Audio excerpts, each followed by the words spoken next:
بسم اللہ الرحمن الرحیم۔ السلام علیکم، آپ دیکھ رہے ہیں الف نیوز اور میں ہوں آپ کے ساتھ ماجد علی۔ شامل کرتے ہیں پاکستان اور دنیا بھر سے بریکنگ نیوز ہیڈ لائنز۔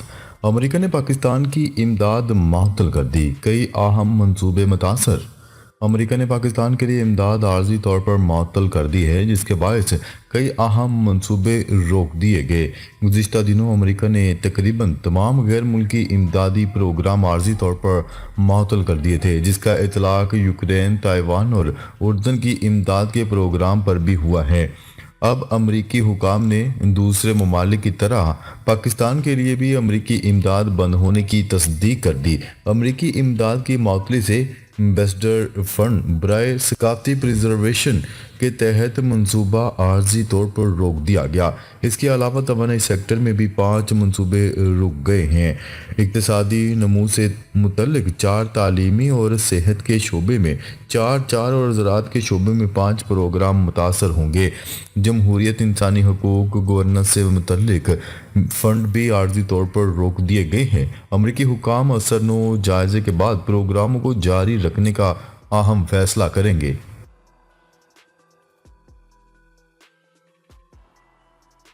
خبر کے اگلے حصے میں بات کرتے ہیں ڈونلڈ ٹرمپ کے خلاف مقدمے میں کام کرنے والے درجنوں ملازمین برطرف۔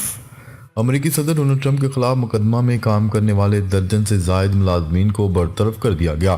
امریکی اٹارنی جنرل کے مطابق برطرف ملازمین اسپیشل کونسل جیک سمتھ کے ساتھ کام کرتے رہے ہیں۔ برطرف ملازمین امریکی محکمہ انصاف کے ملازم تھے۔ قائم مقام اٹارنی جنرل کا کہنا تھا کہ امریکی صدر ڈونلڈ ٹرمپ کے ایجنڈے پر عمل درآمد میں ان ملازمین پر اعتبار نہیں کیا جا سکتا۔ یاد رہے کہ ڈونلڈ ٹرمپ کے خلاف خفیہ دستاویزات کے مبینہ غلط استعمال اور 2020 کے صدارتی انتخابات کے نتائج تبدیل کرنے کی کوششوں کے الزامات کی پیروی کرنے والے خصوصی وکیل جیک سمتھ مستعفی ہو گئے تھے۔ خبر کے اگلے حصے میں بات کرتے ہیں شمالی غزہ 2 گھنٹے کے اندر 3 لاکھ فلسطینی واپس آ گئے۔ حماس حکومت اسرائیلی جارحیت کے دوران گھروں سے بے دخل فلسطینیوں کی واپسی شروع ہو گئی۔ شمالی غزہ میں 3 لاکھ فلسطینی واپس آ گئے ہیں۔ عرب میڈیا کی رپورٹ کے مطابق حماس حکومت کا کہنا ہے کہ چیک پوائنٹ کھلنے کے 2 گھنٹے کے اندر 2 لاکھ سے زائد افراد واپس آئے۔ 6.5 لاکھ کے قریب فلسطینیوں کی واپسی متوقع ہے۔ حکومتی اندازوں کے مطابق غزہ شہر اور شمالی حصے میں 1,45,000 ٹینٹ ان لوگوں کے لیے ضرورت ہیں جو اپنے علاقوں میں لوٹ رہے ہیں کیونکہ ان کے گھر تباہ ہو چکے ہیں۔ 15 ماہ کی اسرائیلی جارحیت میں غزہ سے 19 لاکھ فلسطینی بے دخل ہوئے۔ بے دخل فلسطینی غزہ کی مجموعی آبادی کا 90% بنتا ہے۔ 1984 میں فلسطینیوں کو بڑے پیمانے پر علاقے سے بے دخل کیا گیا تھا۔ پہلی مرتبہ ہے کہ بے دخل فلسطینی اپنے علاقوں کو واپس لوٹ رہے ہیں۔ خبر کے اگلے حصے میں بات کرتے ہیں ایران کے لیے جاسوسی کے شعبہ میں 2 اسرائیلی ریزرو فوجی گرفتار۔ اسرائیلی خفیہ ایجنسی نے ایران کے لیے جاسوسی کے شعبہ میں 2 ریزرو فوجیوں کو گرفتار کر لیا ہے۔ اسرائیلی پولیس کے ترجمان نے پیر کو ایک بیان میں کہا کہ ملزم ایلیا سوف اسرائیلی فوج کے Iron Dome anti year missile unit میں خدمات انجام دیتا تھا اور اس نے اپنی فوجی خدمات کے دوران حاصل کردہ خفیہ مواد کو ایرانیوں تک پہنچایا۔ اسرائیلی خبرساں ادارے کی رپورٹ کے مطابق ایلیا سوف اور ایرانی ایجنٹ کے درمیان رابطہ ستمبر 2024 میں شروع ہوا، جس کے بعد ایلیا سوف نے مبینہ طور پر اپنے دوست جارجی اینڈریو کو بھرتی کیا اور اس کا ایرانی ہینڈلر سے رابطہ کروایا۔ پولیس کا کہنا ہے کہ دونوں مشتبہ ملزمان کی عمریں 21 برس ہیں اور وہ مقبوضہ علاقوں کے شمالی حصے سے تعلق رکھتے ہیں۔ ملزمان پر خفیہ معلومات کی منتقلی اور جنگ کے دوران ایران کی مدد کرنے کا الزام ہے۔ یاد رہے کہ گزشتہ سال 14 اکتوبر کو شین بیٹ اور اسرائیلی پولیس نے مشرقی تل ابیب سے ایران کے لیے جاسوسی کے الزام میں 2 آباد کاروں کو گرفتار کرنے کا اعلان کیا تھا۔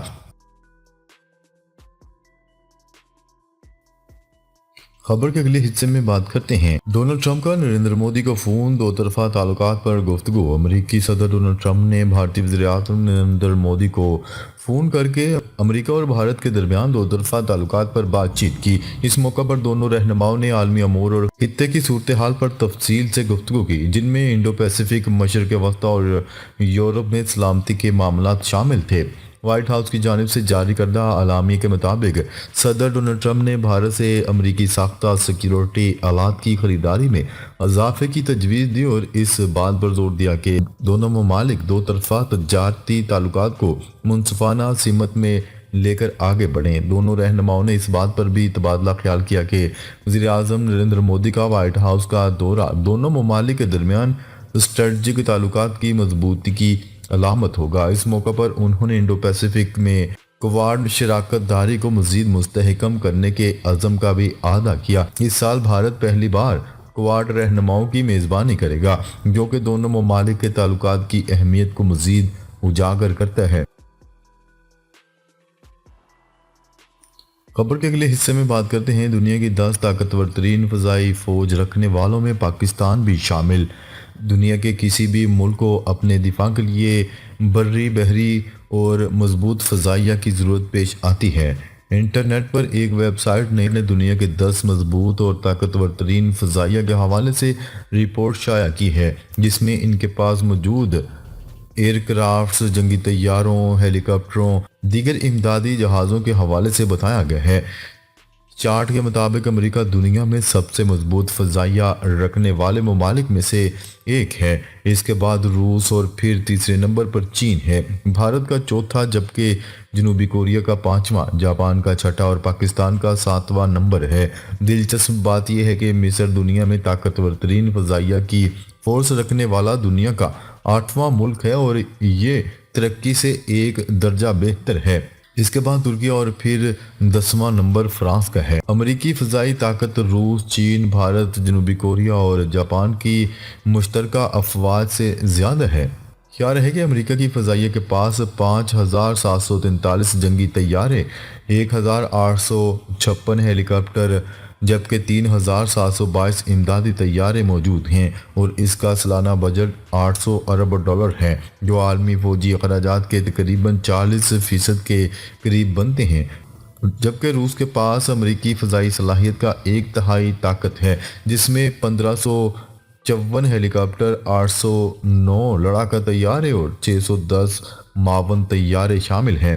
چین درجہ بندی میں تیسرے نمبر پر آتا ہے، لیکن ملک بہت زیادہ سرمایہ کاری کر رہا ہے اور ٹیکنالوجی کو تیز رفتاری سے ترقی دے رہا ہے۔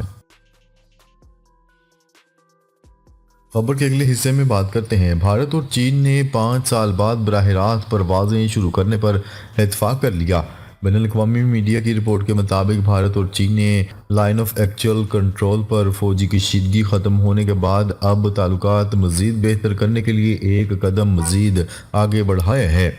رپورٹ کے مطابق بھارت اور چین کے درمیان 5 سال سے تعطل کا شکار پروازیں رواں موسم گرما سے یاتریوں کے لیے شروع ہو جائیں گی، جبکہ ویزے اور دیگر معاملے کو حل کرنے کے لیے بھی ٹھوس اقدامات پر اتفاق ہو گیا ہے۔ اس کے علاوہ دونوں ممالک نے سرحد پار دریاؤں اور ہائیڈرولوجیکل ڈیٹا کے اشتراک پر بات چیت کو دوبارہ شروع کرنے پر بھی اتفاق کیا ہے، جسے چین نے برسوں سے روک رکھا تھا۔ دونوں فریقین نے اس سال متعدد جشن کی تقریبات کے ساتھ تعلقات کے قیام کے 75ویں سال کو منانے کا عزم بھی کیا ہے۔ حالیہ پیش رفت چین کے نائب وزیر خارجہ اور بھارت کے سیکرٹری خارجہ وکرم مسری کی بیجنگ میں ہونے والی اہم ملاقات کے دوران سامنے آئی، جبکہ چینی وزیر خارجہ وانگ ای نے دونوں ممالک کے درمیان باہمی شکوک و شبہات کو ختم کرنے پر زور دیا۔ خبر کے اگلے حصے میں بات کرتے ہیں دھمکی ملنے پر کولمبیا نے ڈونلڈ ٹرمپ کے آگے گھٹنے ٹیک دیے۔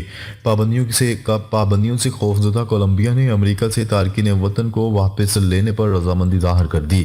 وائٹ ہاؤس سے جاری بیان کے مطابق کولمبیا تارکین وطن کو کسی رکاوٹ کے بغیر قبول کرے گا اور اب امریکہ نے کولمبیا پر پابندیاں اور ٹیرف لگانے کا معاملہ روک دیا ہے۔ وائٹ ہاؤس نے کہا ہے کہ تارکین وطن فوجی طیاروں کے ذریعے ہی کولمبیا پہنچائے جائیں گے۔ صدر کولمبیا نے فوجی طیاروں سے تارکین وطن واپس لینے سے انکار کیا تھا۔ انہوں نے اپنے ابتدائی بیان میں کہا تھا کہ امریکہ تارکین وطن کو سویلین طیاروں سے بھیجے۔ امریکی صدر نے خبردار کیا تھا کہ کولمبیا کی مصنوعات پر 25% ٹیرف لگائیں گے اور ساتھ ہی بوگوٹا میں امریکی سفارتخانہ ویزا پروسیسنگ بند کر دیا جائے گا۔ امریکہ میں غیر قانونی تارکین وطن کے خلاف کارروائیوں کا سلسلہ جاری ہے۔ پہلے مرحلے میں 1 لاکھ کے قریب غیر قانونی افراد کو ملک بدر کرنے کا ہدف مقرر کیا گیا ہے۔ بین الاقوامی خبرساں ادارے کی رپورٹ کے مطابق امریکی صدر ڈونلڈ ٹرمپ کے حلف اٹھانے کے صرف 6 دن کے بعد ان کی جانب سے جاری سخت احکامات کے تحت غیر قانونی تارکین وطن کے سخت کارروائی کا آغاز کر دیا گیا ہے۔ ناظرین، اب تک کے لیے اتنا ہی۔ مزید خبریں لے کر بہت جلد آپ کی خدمت میں حاضر ہوں گے۔ تب تک کے لیے اپنا خیال رکھیے گا۔ اللہ نگہبان۔